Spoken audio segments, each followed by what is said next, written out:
بسم الله الرحمن الرحيم لم يكن الذين كفروا من أهل الكتاب والمشركين منفكين حتى تأتيهم البينة رسول من الله يتلو صحفا مطهرة فيها كتب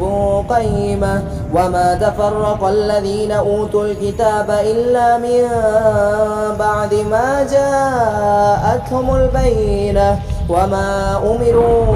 إلا ليعبدوا الله مخلصين له الدين حنفاء